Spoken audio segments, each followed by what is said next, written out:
돌싱글스 4 멤버 중 이소라 씨가 지난 7일 노스웨스턴 대학에서 한국 학생 모임인 카사 초청으로 토크 콘서트를 가졌습니다. 이날 토크 콘서트에서는 대학 졸업 후 자신만의 커리어 만드는 방법과 연애 관련 팁에 대해 자유로운 이야기를 나눴습니다. 제가 지금 미래에 뭐 할지 많은 고민이 있어서 이거 통해 좀 많은 걸 배우고 Power woman. 굉장히 she's very career oriented and she's honest. 솔직하게 다 얘기해주고 이 학생들 위해 그 마음이 큰 것 같아요. She tries to be vulnerable and tell the honest truth. And she was telling me and Kaylee, my co-president, like graduation and career advice as well at dinner. So she was very nice. 이날 토크 콘서트는 카사 멤버 2명이 진행을 맡았으며 객석에 앉은 학생들의 이력서를 공개하며 소라 씨의 조언에 귀를 기울였습니다. 커리어에 관한 얘기해 주셨을 때 되게 공감 가고 전 지금 직장 생활하고 있는데 어떻게 내비게이트 해야 되는지 그렇게 얘기해 주시면 돼요. 진짜 성격이 강한 것 같아서 그게 진짜 저도 이제 내년에 의대 원서 내고 그러니까 저도 막 메시지 같은 건 안 하지만 제가 배울 수 있는 게 많을 것 같아요. 그러니까 그런 게 좀 많이 기대가 돼요. 또한 돌싱글스 영상을 함께 보며 촬영 당시 솔직한 소라 씨의 의견을 듣기도 했습니다. 리키랑 잘 어울린다고 생각했는데 소라 언니가 워낙 멋있으신 분이니까 실물 보니까 진짜 신기하고요. 더 이쁘신 것 같아요. 토크 콘서트에 참여한 학생들은 자신의 미래에 대한 고민들을 질의응답 시간을 통해 나누며 공감도 하고 웃기도 하며 조언에 귀 기울이는 모습을 보였습니다. 안녕하세요. 이소라입니다. 돌싱글즈에 출연한 걸로 알고 계시는 분들이 많을 것 같은데요. 저는 틱톡에서도 일했고 전에 넷플릭스와 메타에서도 일했고 온라인에서 소라 언니로 활동하고 있는 유튜버 콘텐츠 크리에이터입니다. 지금 시카고 노스웨스턴 대학교에서 강연을 하러 왔는데요. 시카고는 거의 지금 한 4번째 정도 방문하는 것 같아요. 어릴 때부터. 제가 고등학교를 오하이오에서 나왔거든요. 그래서 약간 중부에 대한 되게 뭔가 가정적이고 안전하고 이런 오래된 건축물 이런 거 되게 좋은 것 같아요. 그리고 지금까지 저 시카고 이번에는 48시간 정도밖에 못 있어서 아쉽긴 한데 항상 올 때마다 좋은 추억을 만들고 가는 것 같습니다. 소라 언니 화이팅 하세요. 좋은 사랑 찾으시고요. 소라 언니 좋은 사랑 찾으세요. 감사합니다. 화이팅.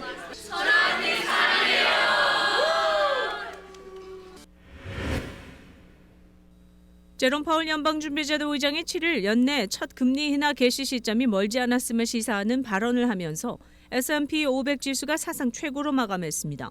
이날 뉴욕 증시에서 S&P 500 지수는 전장보다 52.60포인트 오른 5,157.36에 마감하며 지난 4일의 종가 기준 최고 기록을 다시 넘어섰습니다. 다우 지수는 전장보다 130.30포인트 오른 38,791.35, 기술주 중심의 나스닥 지수는 전장보다 241.83포인트 오른 16,273.38에 각각 거래를 마쳤습니다. 나스닥 지수는 종가 기준 고점을 경신하는 데는 실패했지만 장중 16,309.02까지 오르며 장중 고점 기록을 새로 세웠습니다. 파월 의장은 이날 연방 상원 청문회에 출석해 인플레이션이 2%를 향해 지속해서 이동하고 있다는 확신이 더 들기를 기다리고 있다며 우리가 그 확신을 갖게 될 때 그리고 우리는 그 지점에서 멀지 않았는데 긴축 강도를 완화하기 시작하는 게 적절할 것이라고 말했습니다. 전문가들이 파월 의장의 그 지점에서 멀지 않았다라는 발언에 주목하면서 6월 금리 인하 개시 전망에 더욱 무게가 실렸습니다. 텍사스주 역사상 최대 규모의 산불을 일으킨 주범은 송전선이었던 것으로 파악됐습니다. 7일 AP통신과 일간 월스트리트저널 등 미국 언론에 따르면 텍사스 산림청은 이날까지 약 4,400제곱킬로미터를 태운 텍사스 팬핸들 지역에 스모크하우스 크리크 화재가 전선에서 점화됐다고 결론을 내렸다고 밝혔습니다.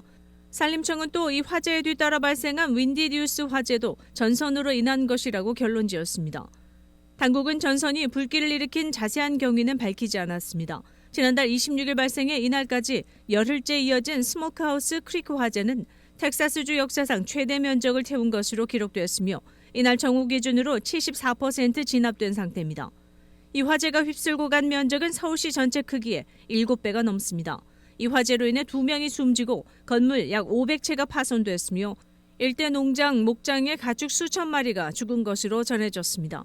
이 지역에 전력을 공급하는 회사 엑셀에너지는 이날 성명에서 자사의 설비가 스모크하우스 크리크 화재를 일으키는 데 관여한 것으로 보인다고 인정했습니다.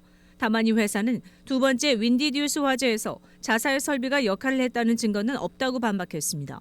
AP는 지난주 화재 피해 지역인 햄필 카운티의 주택 소유주들이 엑셀에너지와 다른 두 개의 전기 회사를 상대로 책임을 묻는 소송을 제기했다고 전했습니다.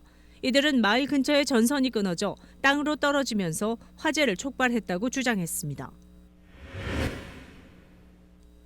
일론 머스크 테슬라 최고 경영자가 이끄는 우주기업 스페이스X가 달 화성 탐사를 목표로 개발한 대형 우주선 스타쉽의 세 번째 시험 비행을 시도합니다. 스페이스X는 스타쉽의 세 번째 비행 테스트가 규제 당국의 승인을 기다리는 중이라며 이르면 3월 14일 발사될 수 있다고 지난 6일 소셜미디어 X를 통해 밝혔습니다. 앞서 스페이스X는 지난해 4월과 11월 스타쉽의 지구 궤도 시험 비행을 두 차례 시도했으나 모두 실패로 끝난 바 있습니다. 스페이스X는 7일 두 차례의 앞선 테스트에서 얻은 경험을 바탕으로 성공 가능성을 높이기 위한 여러 새로운 시도를 스타쉽에 적용했다고 전했습니다. 처음으로 우주에서 랩터 엔진의 재점화를 시도할 예정이며 비행 경로도 인도양에 낙하하는 것을 목표로 새롭게 설정했다고 회사 측은 밝혔습니다. 스타쉽은 스페이스X가 달과 화성에 사람과 화물을 보낸다는 목표로 수년간 개발해온 우주선입니다. 길이 50m, 직경 9m로 우주선 내부에 150톤까지 적재할 수 있도록 개발됐습니다. 이 우주선을 싣고 발사되는 역대 최대 로켓 슈퍼 헤비와 합체하면 발사체의 총 길이는 121m에 달합니다.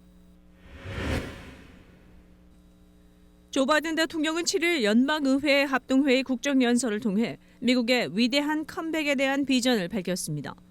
바이든 대통령은 이날 연방의회에서 행하는 연설에서 나는 우리나라 역사상 가장 힘든 시기 중 하나를 헤쳐나가기로 결심하며 취임했다며 수많은 도시와 마을에서 미국인들은 전에 듣지 못한 가장 위대한 컴백 스토리를 쓰고 있다고 밝혔습니다.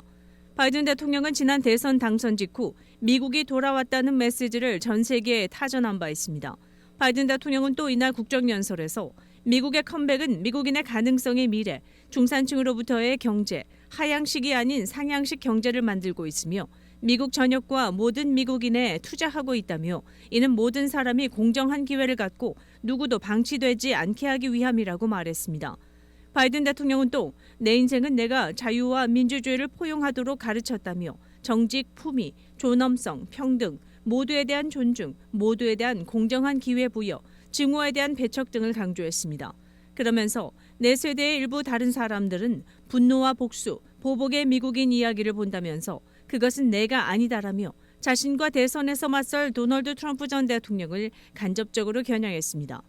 한편 이날 연설에는 임신 기간 중 거의 모든 단계에서 낙태를 금지하는 텍사스의 주법 때문에 비상 상황에서 낙태를 거부당한 케이트 콕스가 게스트로 참석했습니다. 두 아이의 어머니인 콕스는 작년 8월 임신된 셋째가 염색체 이상에 따른 치명적인 유전 질환이 있다는 진단을 받고 낙태를 결심한 뒤 예외적인 낙태 시술을 허용해달라는 소송을 제기했으나 텍사스주 대법원에 의해 거부당했습니다.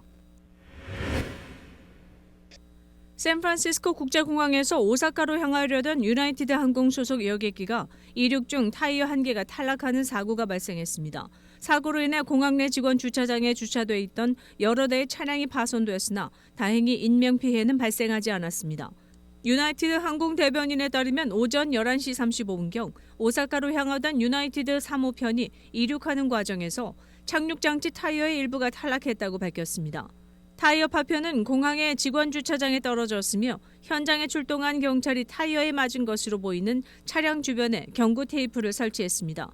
사고 직후 유나이티드 항공편은 긴급히 로스앤젤레스 국제공항으로 회항하여 안전하게 착륙했습니다.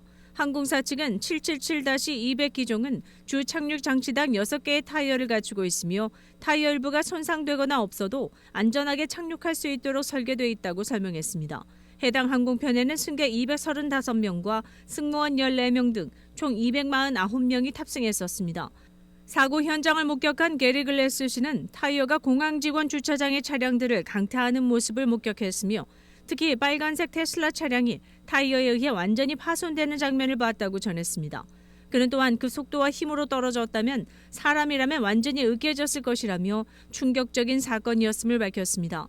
항공 전문가들은 비행기의 타이어가 떨어지는 것은 드문 일이며 대체로 유지 보수 문제에서 기인한다고 말합니다. 앨런 프라이스 전 델타 항공 수석 조종사는 남아있는 타이어들이 부하를 충분히 감당할 수 있다고 말했습니다. 이번 사고는 최근 여러 차례 발생한 항공사고에 이어 또 다른 우려를 불러일으키고 있습니다. 연방항공청 FAA는 정확한 사고 원인을 파악하기 위해 조사를 진행할 예정이라고 전했습니다. 사고 당시 항공기에 탑승했던 승객들은 새로 마련된 항공편을 통해 안전하게 목적지인 오사카로 이동할 예정입니다.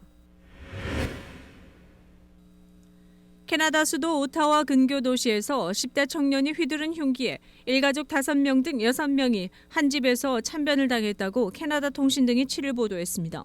오타와 경찰은 오타와 교회 바헤분의 타운하우스에서 전날 밤 스리랑카 출신 이민자 일가족이 같은 집에서 살던 페브리오데 조이사가 휘두른 흉기에 희생됐다고 밝혔습니다. 희생자들은 39세 엄마를 비롯해 7살 아들과 4살, 2살, 생후 2개월 된 딸 3명 등 5명 및 이들의 지인인 남성 1명 등으로 파악됐습니다. 아이들 아빠는 상처를 입고 병원에서 치료 중이며 양호한 상태로 전해졌습니다. 경찰은 전날 밤 10시 52분경 신고를 받고 출동한 현장에서 범인을 체포, 1급 살인 혐의로 송치했습니다. 그는 이날 오전 법정에 출두했다고 통신이 전했습니다. 경찰은 범인 조이사가 희생자들과 같은 스리랑카 국적의 유학생이라고 밝히고 범행 동기를 조사 중이라고 밝혔습니다. 경찰 관계자는 사건 조사가 어렵고 복잡하다며 사건이 오타와의 역대 최대 규모 살인 사건이라고 밝혔습니다. 그는 범행 도구가 칼과 유사한 날카로운 흉기라면서 범행 현장이 끔찍했다고 전했습니다. 트루도 총리는 이날 토론토 방문 중 기자들과 만나 충격적이고 무서운 비극이라고 언급했습니다. 또 더그 포드 온타리오주 총리도 소셜미디어를 통해 가슴 아픈 사건이라고 희생자들을 애도했습니다. 온타리오주 의회는 이날 오전 개회 직후 묵념하며 애도했다고 통신은 전했습니다.